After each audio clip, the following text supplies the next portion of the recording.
बहनों और भाइयों, देखिए अभी जो आपने गाना सुना ना, बातों बातों में मुलाकातों में, अरे वाह साहब, क्या गजब का गाना है। और यही गाना आज गीतमाला की संगीत सीढ़ी की चोटी पर था। जी हाँ, 7 दिनों के इंतजार के बाद 7 पायदानों की जबरदस्त छलांग लगाकर ये गाना आज चोटी पर पहुंच गया है। और इस गीत के बाद आज अब हमारा ये कार्यक्रम होता है खत्म। इजाजत दीजिए, अगले हफ्ते फिर मिलेंगे। नमस्ते, आदाब अर्ज़ है, गुड बाय और सत श्री अकाल। ये आवाज है अमीन सयानी की, जिसे तकरीबन 6 दशक तक हिंदी और उर्दू जुबान समझने वाले लगभग हर शख्स ने सुना है। 36 साल तक रेडियो सीलोन पर और उसके बाद विविध भारती पर उनका कार्यक्रम गीतमाला और सितारों की जवानियां बेहद लोकप्रिय हुआ करते थे। नमस्कार, आदाब, मैं हूं प्रतीक्षा और आप देख रहे हैं मैटिनी शो। हमारे आज के सेगमेंट में, जिसका नाम है बॉलीवुड किस्से, इसमें हम आपको सुनाते हैं किस्से और कहानियां फिल्मों और फिल्म वालों की। इस कड़ी में हम आपको सुना रहे हैं अमीन सयानी से जुड़े 4 किस्से। लेकिन सबसे पहले उनका बैकग्राउंड आप जरूर जान लीजिए। इतिहास में रुचि रखने वाले लोगों के लिए रहीमतुल्लाह सयानी का नाम कोई नया नहीं है। 1996 के कलकत्ता कांग्रेस अधिवेशन की अध्यक्षता इन्होंने ही की थी। इसी अधिवेशन में रहीमतुल्लाह सयानी ने बांग्ला भाषा के प्रसिद्ध उपन्यास आनंद मठ की गीत वंदे मातरम के साथ अधिवेशन शुरू करने की अनुमति दी थी।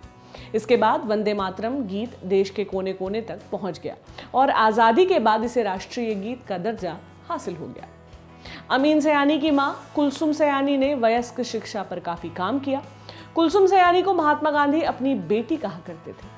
महात्मा गांधी के कहने पर ही कुलसुम सयानी ने रहबर नाम के 3 भाषाओं, हिंदी, उर्दू और गुजराती में अपना अखबार निकालना शुरू किया। और इसी रहबर अखबार में काम करते हुए अमीन सयानी ने अपनी हिंदी और उर्दू की उस मिश्रित जबान को डेवलप किया जो आगे चलकर उनकी पहचान बन गई।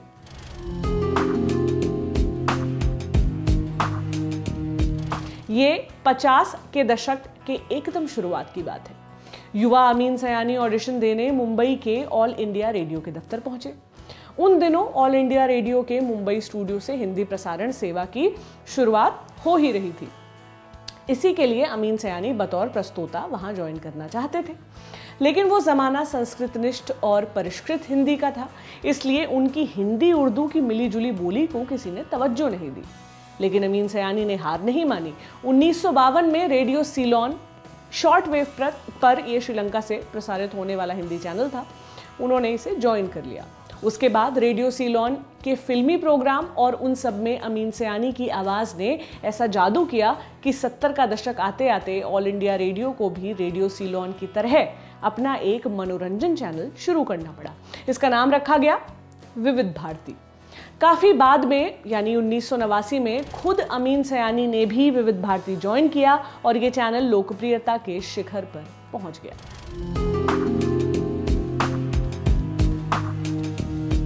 60 के दशक में एक बार अमीन सयानी की मुलाकात हिंदी साहित्य की बड़ी हस्ती कमलेश्वर से हो गई। अब कमलेश्वर ठहरे साहित्यिक शुद्धता पर ध्यान देने वाले एक साहित्यकार, जबकि अमीन सयानी ठहरे एक प्रस्तोता यानी आम भाषा बोलने वाले प्रेजेंटर। दोनों के नेचर ऑफ वर्क में जमीन आसमान का फर्क।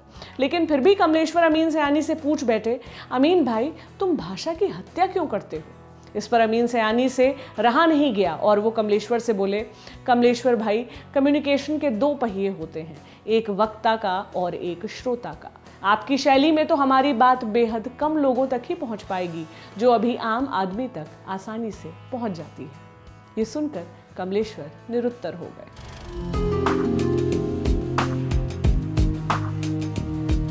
एक बार मशहूर गायक किशोर कुमार ने अमीन सयानी को एक इंटरव्यू के लिए बुलाया और खुद गायब हो गए। उसके बाद दोनों में बातचीत बंद हो गई। दोनों की बातचीत तकरीबन 8 साल तक बंद रही, लेकिन बाद में सुलह सफाई हो गई। इसके बाद एक बार अमीन सयानी ने किशोर दा को रेडियो सीलोन पर इंटरव्यू के लिए बुलाया। इस पर किशोर ने उन्हें छेड़ते हुए कहा, तुम अपनी आवाज़ से बहुत बोर करते हो, इसलिए जब मैं आऊँगा तब तुम स्टूडियो के बाहर बैठोगे और मैं खुद अकेले ही अपनी बात रिकॉर्ड करूँगा। इस पर अमीन सयानी मान गए और उन्हें इसी तरह रिकॉर्ड करने दिया।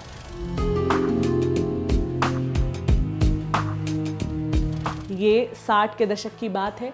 मुंबई में ऑल इंडिया रेडियो के दफ्तर में अमीन सयानी बैठे हुए थे। उन दिनों अमीन सयानी रेडियो सीलोन के साथ साथ ऑल इंडिया रेडियो पर भी सितारों की जवानियां के नाम से एक प्रोग्राम करते थे। दो जगह प्रोग्राम करने की वजह से उनकी व्यस्तता बहुत हुआ करती थी। इसी दरमियान एक दिन अमिताभ बच्चन बिना अपॉइंटमेंट के उनके पास पहुंच गए वॉइस ऑडिशन देने के लिए। लेकिन अमीन सयानी की व्यस्तता की वजह से उनके ऑफिस स्टाफ ने अमिताभ को टरका दिया। कुछ दिनों बाद अमिताभ ने अमीन सयानी को फिर से अप्रोच करना चाहा, लेकिन उन्हें निराशा ही हाथ लगी। कुल 3 दफे अमिताभ ने उनसे मिलने की कोशिश की, लेकिन तीनों बार कामयाब नहीं हो सके। आखिर में अमिताभ बच्चन ने वॉइस ऑडिशन देने का इरादा छोड़ दिया और फिल्मी दुनिया में एक्टिंग करने चले गए।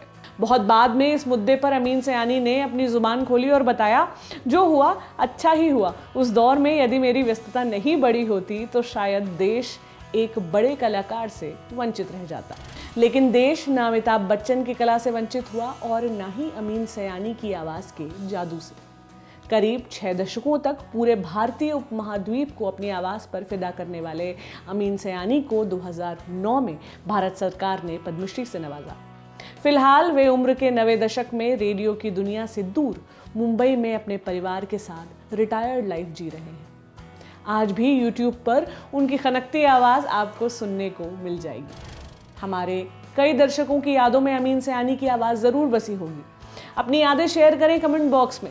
ये किस्से आपके लिए लिखे थे अभिषेक ने और इन्हें प्रेजेंट किया मैंने यानी प्रतीक्षा ने। ऐसे ही किस्सों के लिए आप देखते रहें दी लल्लन टॉप। शुक्रिया।